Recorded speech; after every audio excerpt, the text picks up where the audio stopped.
What if the sting of an insult wasn't meant to last more than a minute?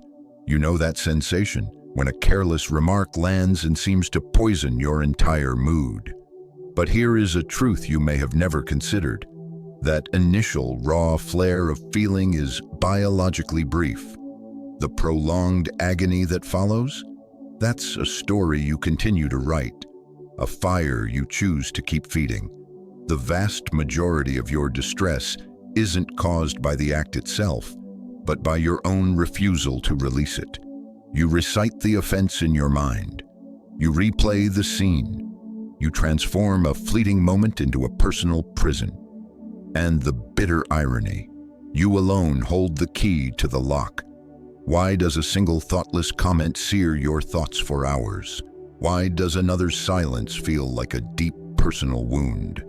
Because you have conditioned your mind to leap into reaction, not to settle into reflection. And while you are absorbed in your own sense of injury, the person who sparked it has likely moved on, unaffected, perhaps even unaware. The ancient Stoics understood this snare perfectly.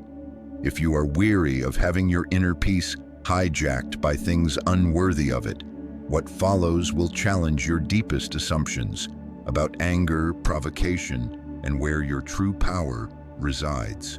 If you believe your internal world deserves sovereignty over chaos, hit subscribe. For the part of you that is ready to evolve beyond the noise, ready to choose serenity, not because life becomes gentle, but because you become unbreakable.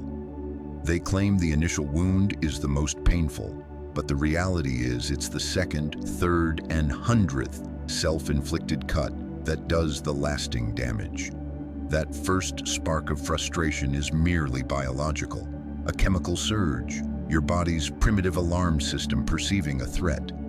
But what you do in the moments that follow determines everything.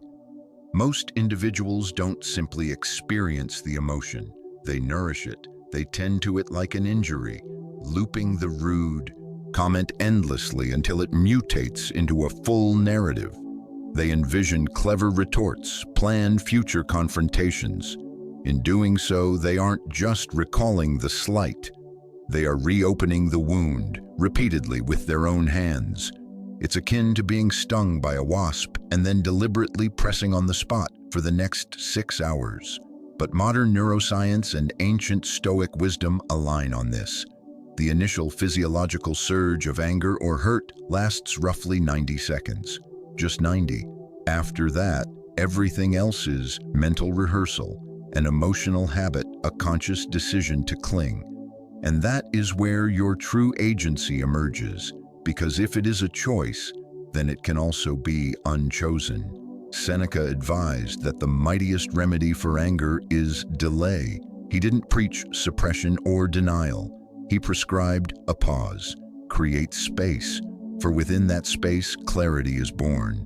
Reaction demands immediacy. It compels you to act now, to retaliate now, to escalate now. But if you grant yourself even a single breath, a sliver of stillness between the spark and your first word, you'll discover that most of the heat dissipates on its own. You'll begin to see the chasm between the actual event and the elaborate story you were constructing around it. You'll see how readily you were about to surrender your tranquility to something transient and ultimately insignificant. There exists a quiet wisdom in that pause, a form of strength most never access, because they've been seduced by the illusion that rage is power, that volume equals control. But these are mirages. Authentic strength is measured restraint, chosen not from fear but from principle. The Stoics didn't merely aim to manage anger. They sought immunity from its tyranny, not to become robotic but to become more fully human. They believed emotion should serve reason, not command it. So when something unsettles you, the objective isn't to feel nothing. It is to feel everything, yet respond as someone who possesses full ownership of themselves. And self-possession begins with comprehending that emotions are signals, not directives. They will pass if you allow them. The issue is we rarely do. We clutch them tightly. We assign them grand meaning. We declare, I am still furious because what they did was unacceptable.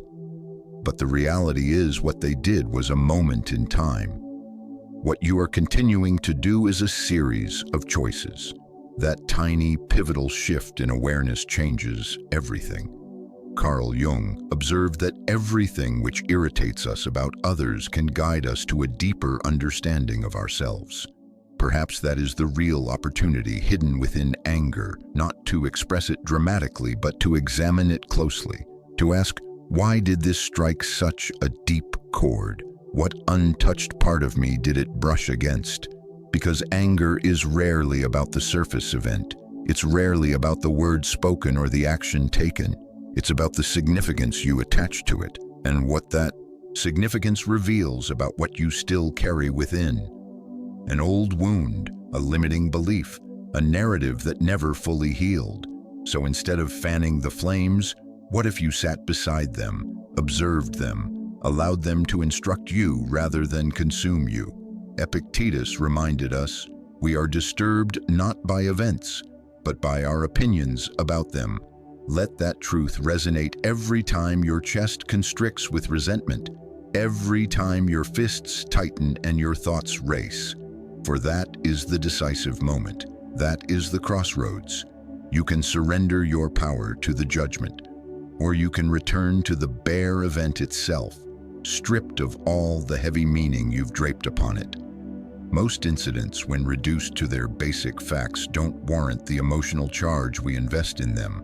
A delayed reply, a certain tone, a missed connection. These are not weapons unless you decide to be wounded by them. Therefore, when it arrives, that sudden rush of heat in your chest, remember this. If you do nothing, it will pass. If you wait, if you breathe, if you consciously choose not to add fuel, it will expire on its own. 90 seconds. That's all it requires. Not to fix another person, not to alter the world, but to return to yourself. To hold the line of your own inner sovereignty. And in that simple act, in that quiet refusal to lose yourself over something you cannot control, you become something extraordinary, not reactive, not emotionally hijacked, but anchored, steady, stoic. It's effortless to proclaim someone else is the problem, to claim their words, their demeanor, their actions are the sole reason you feel wounded, irate, or disrespected. It's effortless because it's instinctive. We search externally for the source of our discomfort because that's where the trigger appears to reside. But the truth is far less convenient and infinitely more liberating. They didn't create the sensitive spot. They merely found it. That tender button was already installed, constructed over years by unexamined experiences, beliefs, and emotional scars. When someone says something that lands with force, it isn't because they are powerful, it's because you have, unknowingly, granted them access to something raw and unhealed within you. That sarcastic remark or passive-aggressive jab only stings because it made contact with a bruise that was already there. A bruise from past dismissals, a bruise from never feeling truly heard. The reaction is yours. And that isn't an accusation, it's an invitation. Because if the pain belongs to you, then so does the power to transform it. We navigate life believing we walk around with our remote control in someone else's hand, that they press a button and we must react. But that is only true if we keep the connection active. Sever the connection, and they can press all they want. Nothing happens. Marcus Aurelius articulated it plainly. If you are distressed by any external thing, it is not the thing itself that disturbs you, but your own judgment about it. He was pointing toward radical ownership, not for the purpose of self-blame, but for the sake of liberation. You cannot stop people from being who they are. You cannot control what they say, but you can govern the meaning you assign to it, the narrative you build. And it is within that narrative that all your suffering or all your peace resides. When someone successfully provokes you, The natural tendency is to retaliate or withdraw. But what if instead you became curious? What if instead of stating "they made me feel this way," you inquired, "Why does this affect me so profoundly?" That question doesn't just alter the moment, it transforms your entire relationship with emotional pain. You cease being the passive recipient of perceived damage and start becoming the investigator of your own triggers. That doesn't make the other person right. It simply makes you responsible for your inner world. And that is a responsibility that births genuine emotional resilience, because no one can agitate what you have healed. No one can hurt what you have consciously outgrown. Jung also stated, "What you do not make conscious will control your life, and you will call it fate." Your triggers are precisely that, unconscious programs built in earlier chapters of your life, reinforced by past hurts and rarely questioned. When you bring them into conscious awareness, you reclaim the remote. You are no longer reacting from archaic pain. You are responding from present moment awareness. And that awareness is power. It is the sacred space between the stimulus and your chosen response. It is the ability to observe another's behavior and calmly state, "That belongs to them, not to me." It is the capacity to hold your ground without being pulled into the emotional chaos they may be projecting. There will always be individuals who test your patience, who activate old stories, who seek to shake your equilibrium. But those people are not in command of you. They never were. What is in command is your own interpretation of the moment, your own emotional history, your own unresolved fragments. And this is not a weakness, it is a map. Every time someone gets under your skin, they are highlighting precisely where to look. Exactly where you have an opportunity to grow. Instead of viewing them as an adversary, what if you saw them as a mirror? Not a mirror of your worth, but a mirror of what still requires your attentive care. Epictetus said, "Any person capable of angering you becomes your master, only if you permit yourself to be disturbed by him." That is the core. Emotional freedom commences when you cease handing out the keys to your inner peace. It begins when you stop allowing people to occupy rent-free space in your mind. When you realize that taking offense isn't an involuntary reflex, it is a decision, one you can make differently. You can choose to pause, to observe, to respond with clarity instead of raw reactivity. There's no requirement to become hardened or cold to achieve this. This isn't about constructing walls or pretending you don't care. It's about building boundaries, not around your heart, but around your interpretations. It's about realizing your emotional life is yours to steward, not theirs to dictate. You can care for someone deeply and still not permit their foul mood to infect your own. You can disagree without letting the disagreement define your entire day. You can listen to criticism without allowing it to dismantle your sense of self-worth. Seneca wrote, "To be angry at events is like a dog barking at a stone." That is what it feels like when you persist in blaming others for your internal state, like barking at something immutable, something that will never change, never respond, never grant you the peace you seek. The real work, the transformative work, is internal. It lies in understanding that emotional mastery isn't about getting others to stop pressing your buttons. It's about disarming the buttons altogether. You don't need to cultivate indifference to cease being reactive. You simply need to cultivate awareness. Awareness creates a crucial distance, and distance grants you the room to choose. That fleeting moment between being triggered and selecting your reaction, that is the moment where authentic power lives. That is where you take the remote control firmly back into your own hands, not to mute the world, but to master your own internal volume, to decide how loudly you will permit another person's noise to echo inside your mind. And the more you practice this, the quieter it all becomes. They push less because eventually there is nothing substantial left to push against. The peace you have been seeking isn't out there. It is in here, in the silent space between stimulus and response, in the conscious act of not surrendering control, in the realization that your triggers are not who you are, they are reflections of who you have been. And once you see them with clear eyes, you can begin forging someone new, someone who doesn't merely speak of peace but embodies it, quietly, consistently, powerfully, stoically. Anger can feel immensely powerful. It courses through the body like a wildfire, hot, swift, blinding.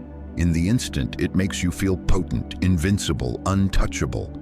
It convinces you that you are in command, that you are defending your ground, that you are not the one being harmed.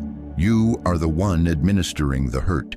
But frequently, that is merely the surface. That is the mask. Underneath all that incendiary heat lies something far colder, quieter, and significantly more vulnerable. The anger that erupts is seldom the original primary emotion. It is a defense mechanism, a shield for something that feels too raw, too tender to expose directly. The truth is, the more reactive and instant your anger is, the more likely it is concealing something you have been unwilling to face. Reflect on the last occasion you snapped at someone. Perhaps it was a remark that caught you off guard, or a tone that felt disrespectful. But if you decelerate that moment and strip it to its essence, there is often a deeper sentiment buried beneath the outburst. Maybe it wasn't about disrespect.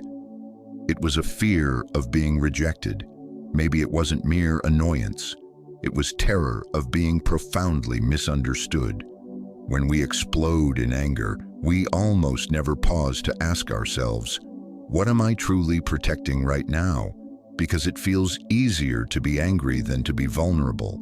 It feels safer to raise your voice than to admit that something has painfully touched your sense of worth. Yet, if you look closely, that is what most anger represents: a desperate, automatic attempt to avoid experiencing the more painful underlying emotion. Irritation is often just the surface-level cousin of something far more significant. When someone criticizes you, it may sting acutely because it echoes an internal voice you've already been listening to. Perhaps it sounds like a caregiver who was perpetually unsatisfied, a teacher who consistently highlighted your flaws, a past partner who made you question your intrinsic value. These echoes reside within us, and when someone external triggers them, we don't always recognize the original source. Instead, we snap at the present-day messenger. The anger isn't fundamentally about them. It's about all the accumulated weight that came before them. The present moment brushes against a bruise we never fully allowed to heal. And instead of feeling that deeper ache, we reflexively turn it outward. This is why Stoicism doesn't instruct us to suppress emotion. It urges us to examine it, to slow it down, to explore what lies beneath. Because once you comprehend what is truly fueling your anger, you are no longer ruled by it. You don't have to act from it. You can sit with it, learn from it, and consciously choose a more skillful response. Marcus Aurelius wrote, "When you are offended by another's fault, look inward and study your own shortcomings. Then you will forget your anger." This isn't about self-blame, it's about self-understanding. It's about recognizing that much of our anger is less about external justice and more about internal personal pain. And the longer we wear the mask of rage, the more disconnected we become from our own inner truth. The irony is palpable. The more we pretend anger makes us strong, the more fragile we actually become. Because if you require anger to feel powerful, then your power is entirely dependent on being provoked. And that means you are not in control at all. Authentic strength arises from clarity, from knowing precisely what you are feeling and why, from possessing the self-awareness to declare, "I am not angry because of what they said. I am angry because it vividly reminded me of something I haven't fully reconciled within myself yet." That level of radical honesty is rare, but it is the kind that transforms you, not just in a single moment, but across the entirety of your life. Epictetus noted, "If someone provokes you, understand that your own mind is complicit in the provocation." This can be difficult to accept because it shifts responsibility squarely back to you. But that is precisely where your power resides, in the space where you cease blaming and commence investigating. That is the genesis of emotional freedom. Not merely freedom from others, but freedom from the unconscious patterns that keep repeating themselves through you. The patterns that make you feel perpetually under attack, when, in reality, you are being consistently reminded of unfinished business. Seneca, too, cautioned against trusting the first fierce wave of emotion. He wrote, "Anger, if not restrained, is often more damaging to us than the injury that provoked it." You have likely felt this in your own experience. How many times have you reacted in anger only to deeply regret your words or actions later? How often has your response inflicted more harm than the original offense? That is the cost of unexamined emotion. That is what occurs when we let the mask do the talking instead of courageously facing what lies beneath it. But once you perceive anger for what it truly is, a messenger, not a master, you can approach it differently. You can meet it with curiosity rather than fear. You can insert a pause and inquire, what is genuinely happening within me right now? That pause is everything. It interrupts the automatic conditioned pattern. It gifts you a moment to choose rather than merely react. And every single time you make that choice, you chip away at the powerful illusion that you are your anger. You are not. You are the conscious being watching it rise and fall. You are the one deciding what to do next. The space between a trigger and your response is where your freedom is forged. Socrates proclaimed, "The unexamined life is not worth living." In the realm of emotion, this is profoundly true. If you never question your automatic reactions, you will live your entire life being pulled by them, controlled by them, defined by them. But if you dare to look beneath the mask, you will discover a deeper truth, a truth that doesn't need to shout, a truth that doesn't require a defense, a truth that simply understands. And in that deep understanding, you become unshakable. Anger will still visit. You are human. You feel, you care. But it doesn't have to own you. It doesn't have to wear your face and speak with your voice.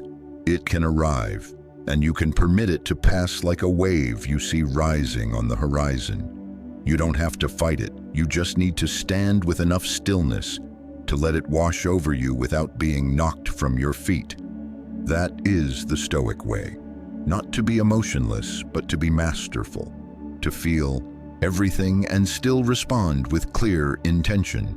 That is not weakness. That is not avoidance. That is a power that doesn't need to be loud to be profoundly real. And the more you practice it, the less you will require the mask. Because what lies beneath it is not weakness, it is truth. And truth, when met with courage, is stronger than any fire. Most individuals live as if their reactions are automatic, as inevitable as thunder following lightning. Something occurs, and without conscious thought, they snap, lash out, shut down, or spiral. It happens so swiftly, so familiarly, that it doesn't even feel like a choice. But it is. There is always, always a sliver of silence, an invisible space. And within that space resides everything. Your peace, your clarity, your genuine power. Yet most people never locate it, not because it is hidden, but because they've never been taught to look for it. Life rushes them past that critical moment. Emotion hijacks them before they realize they've crossed the fragile line between aware observation and blind reaction. That fleeting pause, however, is the only territory where real freedom exists. When someone interrupts you rudely, when a partner says something insensitive, when a stranger shoots you a dismissive glance, your body will react. Your heart rate may spike, your breath may shorten, a tide of feeling may surge into your chest. But what unfolds next is entirely your dominion. You can fire back immediately, or you can wait.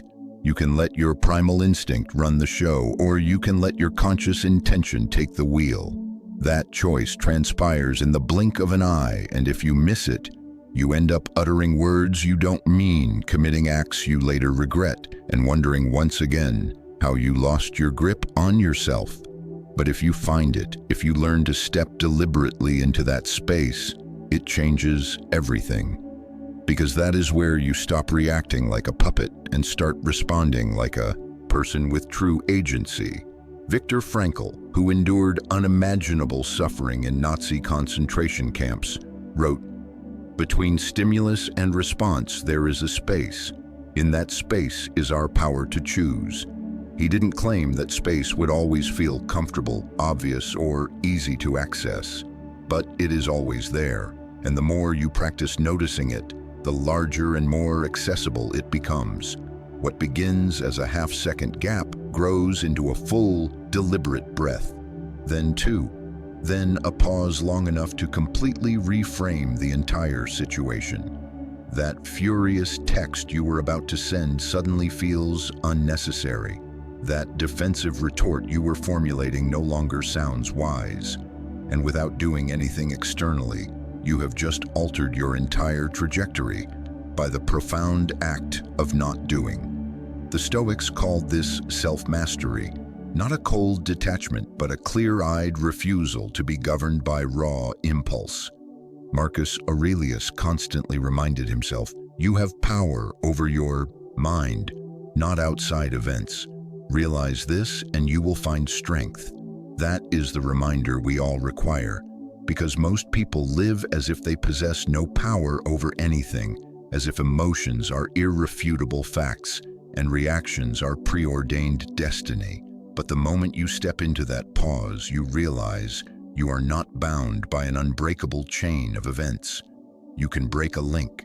You can select a response different from the one your anger, fear, or pride loudly demands. And that choice, made over and over, is what forges true character. It's easy to misunderstand this, to believe that restraint signifies weakness, that walking away equates to surrender. But in reality, the opposite is true. The strongest people are not those who yell the loudest or retaliate the fastest. They are the ones who can sit calmly within the scorching heat of emotion and not let it command their hands or their words. They are the ones who can be insulted and still maintain their composure because they have trained themselves to return reliably to that sacred space between trigger and response. They do not react from ego. They respond from principle. And in doing so, they become the calm within the storm, the unmoved within the chaos. Carl Jung stated, "What we do not make conscious appears in our lives as fate." That unconscious pull to react instantly, to meet aggression with aggression, isn't fate, it's habit. And habits can be changed, but first they must be seen. That is why the pause matters so profoundly. It interrupts the autopilot. It grants you the chance to make something conscious, to ask, what story am I telling myself about this right now? Because your reaction doesn't spring from the situation itself. It emanates from the meaning you assign to it. A harsh tone becomes disrespect. A delayed reply becomes rejection. A simple disagreement becomes betrayal. But these are stories, and you possess the power to edit the script. That is what the pause offers. You, a seat in the writer's chair. Epictetus taught that no one can harm you without your consent, that the insult isn't inherent in the words, it resides in how you receive them. This isn't mere theory. You've felt it before. Recall a time when someone tried to provoke you, and it simply didn't work. Not because they were kind, but because you were grounded. You were present enough to pause, to see through their words, and to remain steady within yourself. That wasn't luck. That was you accessing your space. That was self-control, dressed in stillness. You won't execute this perfectly every time, You will still have moments where emotion slips past your guard, where the reaction comes too swiftly and leaves you wishing you'd handled it differently. That is an integral part of the practice. But even in those moments, you can learn, you can reflect, you can ask, where was the space and what prevented me from stepping into it? The more you engage in this reflection, the sharper your awareness becomes. You start to see the emotional wave before it crashes. You feel the ancient urge to respond too quickly, and you remember you don't have to. Seneca wrote, "No man is more unhappy than he who never faces adversity, for he is not permitted to prove himself." In many ways, the space between trigger and response is where that adversity truly lives, not in the external world, but in your internal landscape. The challenge isn't merely what happens, it's what unfolds inside you, and the response you consciously choose is the proof of your growth. It's where you demonstrate to yourself who you are becoming. There will always be noise, pressure, people who test your patience, challenge your ego, stir ancient wounds. But they do not own the script. You do. And the more you practice stepping into that pause, the more you reclaim your role as the author of your experience. One breath, one heartbeat, one conscious space between stimulus and response. That is all it requires to become untouchable. Not because nothing can reach you, but because you've learned how to meet it all with presence, with poise, with power. And in that moment, you don't merely respond differently, you are different. Anger only possesses the power to dominate when you mistakenly believe that it is you, that it defines who you are. But you are not your anger. You are not your frustration, your anxiety, your sadness, or your fear. You are the conscious being who experiences those transient states, not the states themselves. That distinction is monumental, and it's the fundamental reason why some individuals can navigate chaos with calm, while others are knocked off balance by every passing breeze. Most get swept away because they've never learned to separate their identity from what they are temporarily feeling. They don't know how to witness the internal storm without stepping directly into it and being battered by the winds. But once you understand that your field of awareness is always vaster than any emotion passing through it, you step into a new category of power, one that doesn't need to fight the feeling because it knows unequivocally it is not the feeling. When anger begins its rise, when your jaw tightens and your chest constricts, your first instinct is often to follow it, to do something, to say something. But what if you didn't? What if instead of obeying that compelling emotion, you simply noticed it? You observed the heat without adding fuel. You watched it crest and then watched it naturally subside. That subtle shift, as simple as it sounds, is everything. It is the difference between being trapped inside the emotion and being free to observe it from a place of stillness, because emotions are temporary visitors. They arrive and they depart. But the observer within you, the one who witnesses it all, that is the constant. That is your anchor. The sky does not rage when storm clouds pass through. It remains vast and still, allowing whatever weather needs to pass to pass. You possess that same capacity. You don't have to scream just because something is screaming inside you. You don't have to react merely because the emotion is urging you to. You can pause. You can breathe. You can note, I am noticing that I am feeling this, without becoming consumed by it. That gentle shift from total identification to compassionate observation is where authentic calm is born. Not because life suddenly becomes easier, but because you are no longer mistaking the passing weather for the sky itself. You are not the storm passing through. You are the sky that holds it. Carl Jung believed the capacity for self-observation was the cornerstone of psychological maturation. He said, "Who looks outside dreams, who looks inside awakes." Awakening in this context is about becoming conscious of your own patterns, seeing them play out in real time and having the presence to declare, "I don't need to follow this familiar script again." That is the essence of being the observer. It's not detachment in a cold, uncaring sense. It's a compassionate distance, a willingness to witness your own emotional waves without getting dragged beneath their surface by them. And that ability is not only powerful, it is profoundly peaceful. It's not that you stop caring, it's that you cease being owned by what you care about. You begin responding to life from a place of inner center, rather than letting every external situation pull you violently off balance, and you can feel the difference. You know when you are caught inside the emotion, and you know when you are simply watching it. One state feels frantic and loud, the other feels spacious and quiet. When you occupy the position of the observer, nothing owns you, not even the most intense emotion.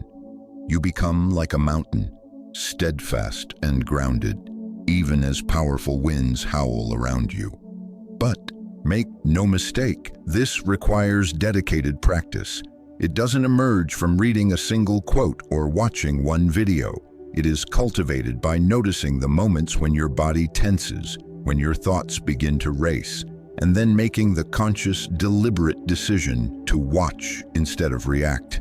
That practice builds an emotional muscle, and eventually what once overwhelmed you becomes merely another wave in the ocean of your experience. You stop fearing it. You stop needing to control it. You simply allow it to move through, and in doing so, you discover a freedom that no reactive outburst could ever provide. Seneca said, "A wise man is indifferent to what is beyond his control." Emotions, while they arise naturally, only control you if you fail to recognize them for what they are. Thoughts charged with energy, sensations accompanied by stories, but they are not permanent, they are not ultimate truths, and they are certainly not who you are. The wise individual doesn't repress what they feel. They simply do not mistake the feeling for reality. They hold space for it. They let it visit, but they do not permit it to take over the entire household.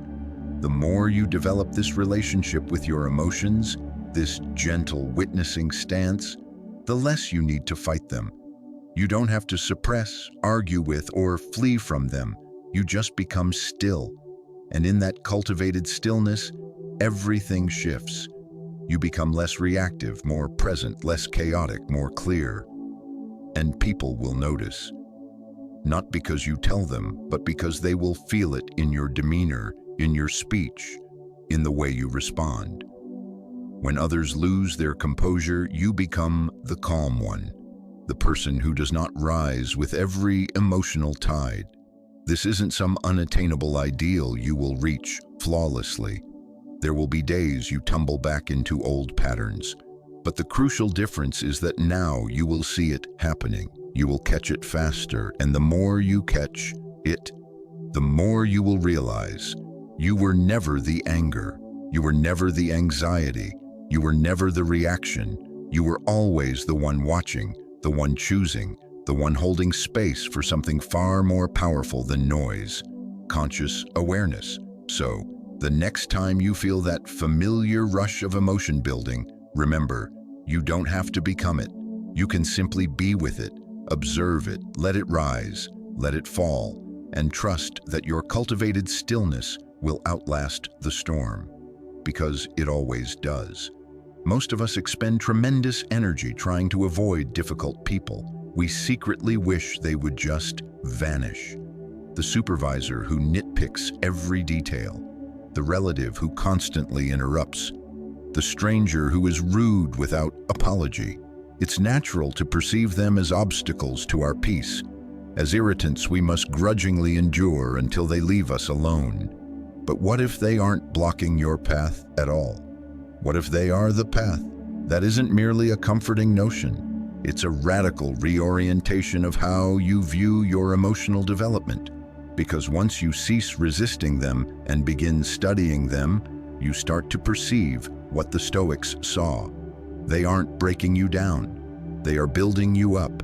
Every flicker of frustration is a rep in your training regimen, training your restraint, your clarity, your grace under pressure. Consider these people as emotional weights.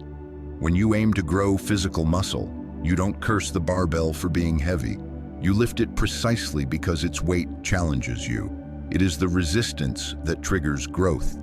The same principle applies to those who get under your skin. They reveal where you are still reactive, where your ego still clings to control, where your inner stability can still be shaken. And instead of resenting them for this revelation, what if you used them? What if you allowed them to illuminate the very areas you still need to fortify? Epictetus said, "Circumstances show a man what he is." He didn't claim they make you weak or that they are unfair. He said they reveal you. That is what the world does. It reveals your conditioning, not through comfort and silence, but through friction and resistance.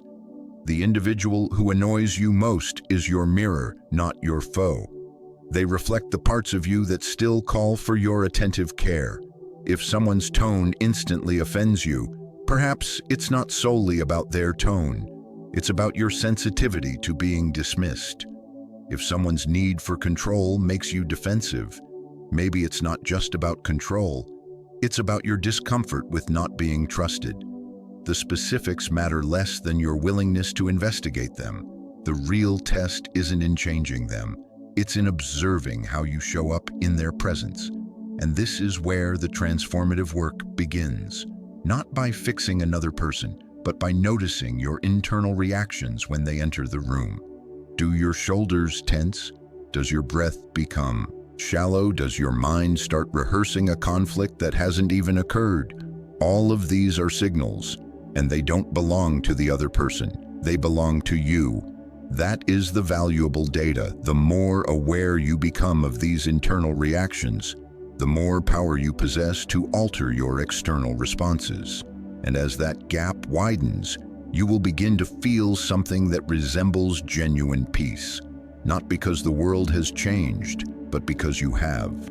When someone disrespects you, you are handed an opportunity to explore what respect truly means to you. When someone belittles you, you get to revisit old wounds that haven't fully closed. You get to sit with yourself and inquire, why does this hold such power over me? Not in a spirit of self-criticism, but with curiosity and compassion. The truth is, most people who bother us aren't deliberately attempting to ruin our lives. They are merely living theirs imperfectly, as we all do. The problem isn't that they exist. The problem is that we expect them to be anything other than what they are. The Stoics trained themselves to anticipate the worst in human behavior, not to become cynical, but to remain unshaken. If you expect people to be thoughtless, rude, or impatient from time to time, you aren't thrown off course when it happens. You don't take it personally. You can think, there it is, and then calmly return to your center. You remember that how they behave is their path. How you respond is yours. This isn't about moral superiority or spiritual bypassing. It's about maturity. It's about viewing every annoyance as resistance training for your character. And the heavier the resistance feels, the more it is asking you to grow. Marcus Aurelius constantly reminded himself that people act according to their nature, that what they do is not within your control, but what you do is always your responsibility. This doesn't mean you must remain in toxic situations or accept blatant disrespect. Boundaries remain essential, but even boundaries are best established from a place of calm clarity, not from reactive fury. That is what this inner work provides. The capacity to choose the right response, not merely the fastest one. And over time, those chosen responses begin to sculpt who you are. Not someone who merely talks about self-control, but someone who embodies it. Socrates advised, "Be kind, for everyone you meet is fighting a hard battle." Perhaps the person you can't stand is grappling with stress you'll never comprehend. Perhaps they are afraid. Perhaps they are lost. Perhaps they have never been shown a more skillful way to be. That doesn't excuse their behavior, but it can soften your compulsive need to punish them with your reaction. You don't have to match their energy. You don't have to prove a point. You don't even have to win. You just have to hold your own ground. And sometimes the most potent action you can take is nothing at all.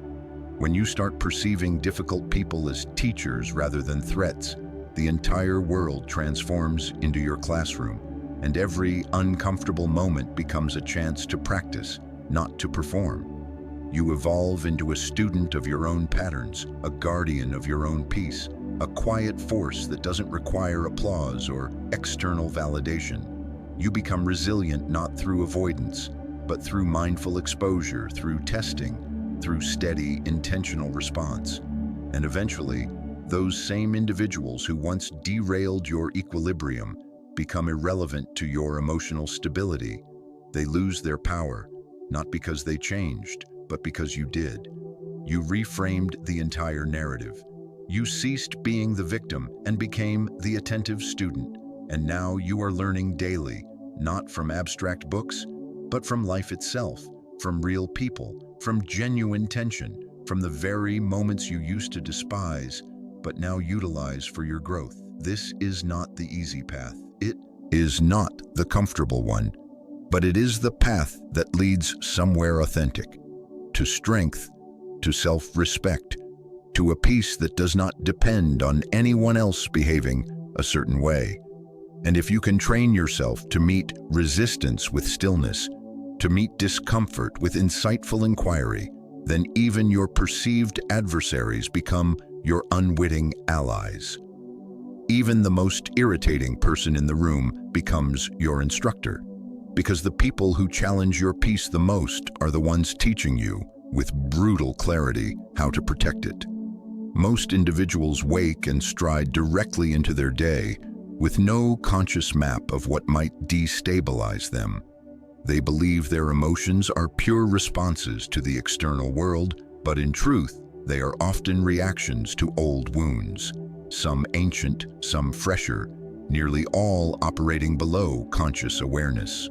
One offhand comment, a familiar tone of voice, a look you've seen 1,000 times before, and suddenly you are no longer present. You are spiraling, reacting, fighting phantoms that don't even belong to the person standing before you. And the most tragic part, most people don't even realize the displacement is happening. They are convinced someone made them angry, ruined their day, disrespected them. But all that truly occurred was a hidden landmine was stepped on, a buried trigger, something planted long ago, still live and active beneath the surface. We all possess them. Specific words that instantly pierce, behaviors that make our blood pressure spike. But these emotional landmines aren't random. They follow distinct patterns, rhythms shaped by memory, by pain, by assigned meaning. The more personal and intense the reaction feels, the more likely it is tethered to something that predates the current moment. A raised voice may not simply be loud. It might eerily echo the tone of a parent who never truly listened. A sigh from a partner might not be mere breath. It could carry the accumulated weight of a past relationship where you felt constantly dismissed. But if you lack awareness of these triggers, you will react as if the present circumstance is solely to blame. That is why cultivating awareness is everything. Not to shame yourself, not to label yourself as damaged, but to finally comprehend what is unfolding within, to know your own emotional terrain like a detailed map. Where are the places you tend to collapse? Where do reactions erupt that seem disproportionately large for the situation? That is where the gold lies. That is where your most significant growth resides. Because the goal isn't to avoid all conflict, to live swaddled in silence and distance. The goal is to walk through life with your eyes wide open, to see the landmines before you step on them. Epictetus stated, "Men are disturbed not by things but by the opinions they form about them, and that includes the opinions we hold about ourselves." When someone triggers you, It's easy to lash out or shut down. But what if you simply paused and asked, what part of me was just touched? Not as a weapon against yourself, but as an open door. What if that surge of anger wasn't solely about what was said, but about an ancient, unhealed place within you that never felt properly protected? What if that sharp, instantaneous reaction wasn't the core problem, but an urgent signal that something inside is still calling out for your understanding? Carl Jung frequently discussed the shadow, the parts of ourselves we repress, deny, or ignore. He said, until you make the unconscious conscious, it will direct your life and you will call it fate. Your triggers are precisely that. Unconscious messages disguised as sudden emotional explosions. And the more frequently you are caught off guard by them, the more you know there is territory within you that remains unexplored. But that isn't a curse, it is your work. It is your personal roadmap to liberation, because the more you comprehend the hidden story behind the reaction, the less dominion it holds over you. This isn't about achieving perfection. You will still get triggered at times. You will still feel the potent pull of old, familiar reactions, but the difference will be that you see it happening. You will notice when a certain tone of voice strikes a nerve. You will feel the physiological buildup before the emotional eruption, and in that burgeoning awareness, you gain choice. Maybe you won't say the thing you always regret. Maybe you won't permit your entire day to be hijacked by another's behavior. Maybe, just maybe, you'll remember that not every provocation deserves an investment of your precious energy. Mapping your emotional landmines isn't about becoming emotionally sterile.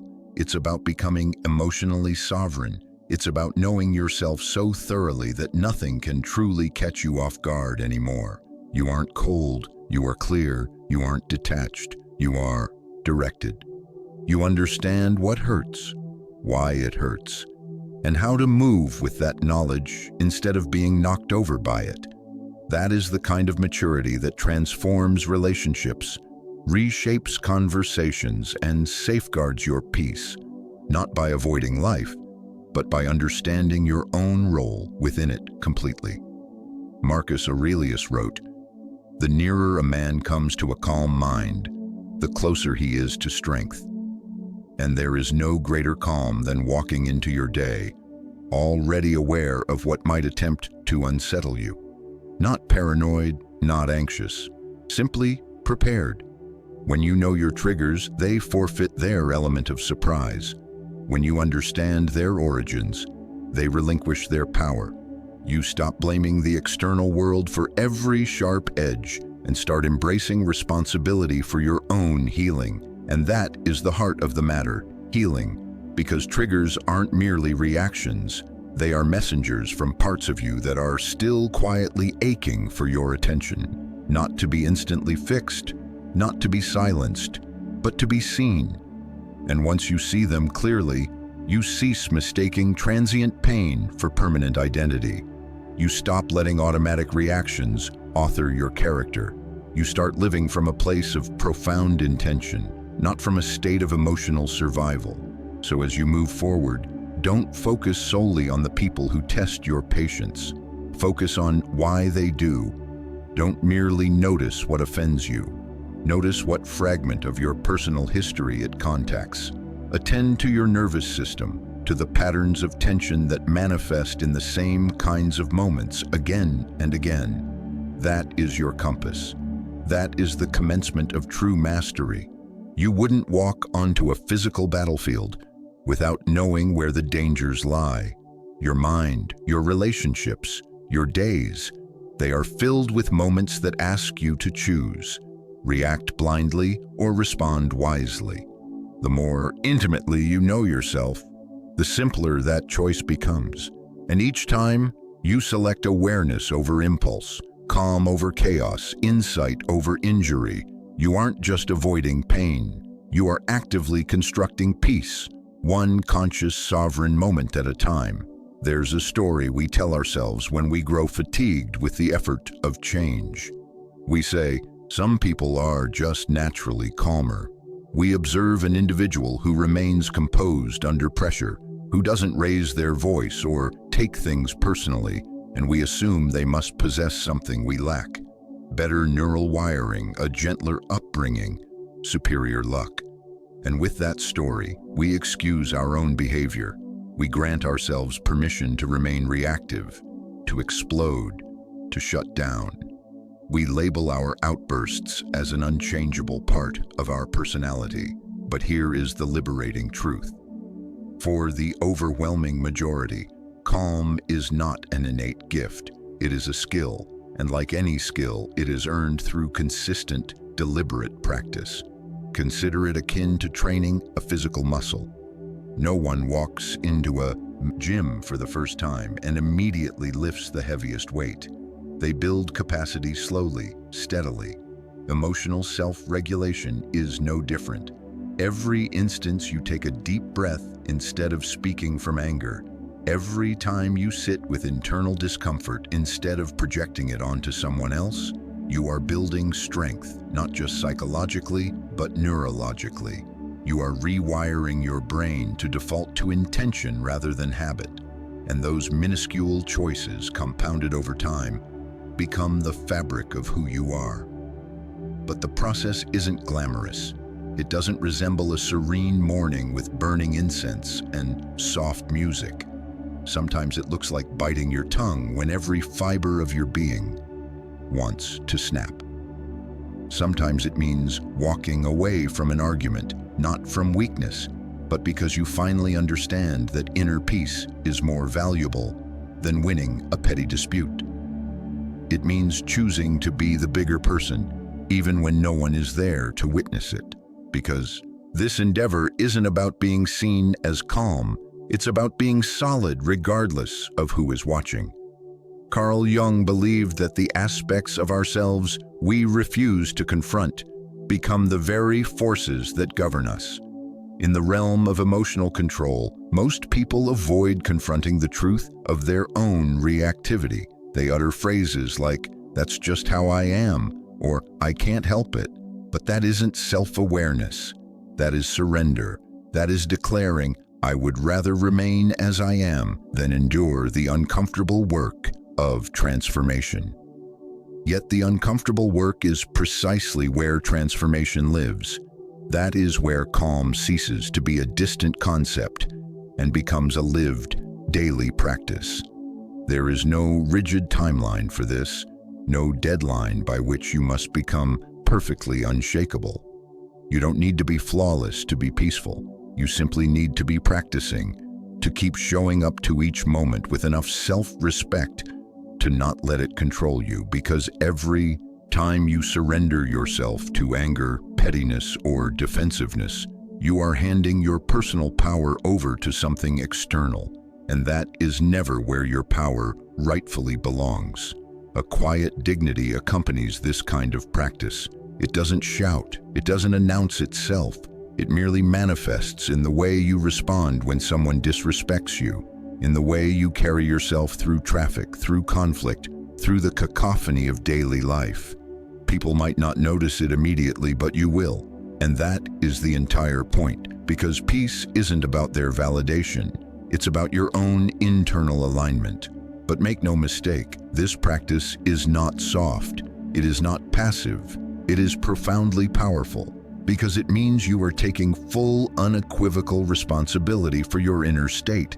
Not blaming, not outsourcing, not waiting for the world to grow quieter so you can finally feel okay.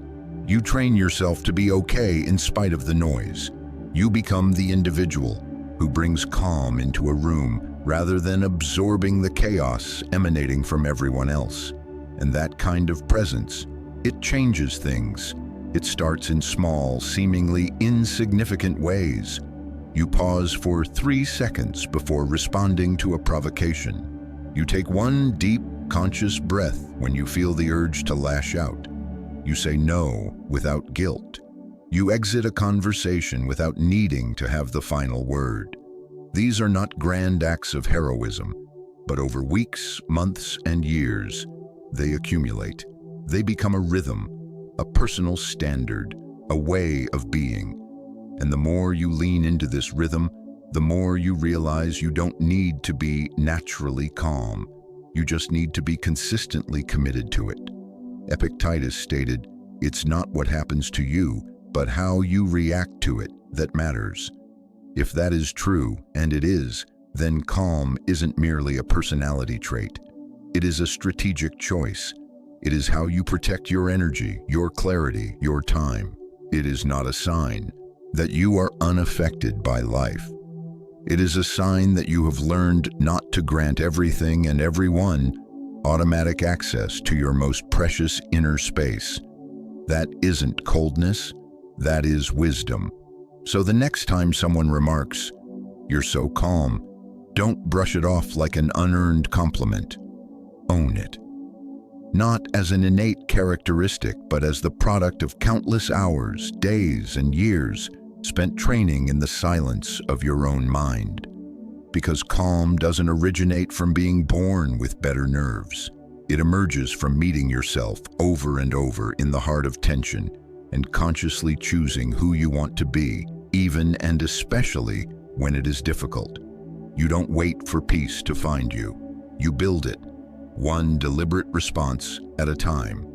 You were never destined to be ruled by what angers you. You were meant to rise above it, not through suppression, but through deep understanding. Every single moment you choose stillness over reaction, you reclaim a piece of your sovereign self. So if you're ready to stop being easily triggered and start becoming genuinely unshakable, there's another video waiting for you on screen that will guide you even deeper. Watch it next and continue walking this purposeful path. Thank you for being here with Stoic Mindset Mastery. If this added value to your day, please like the video. It genuinely supports this channel's growth and helps spread this wisdom. Until next time.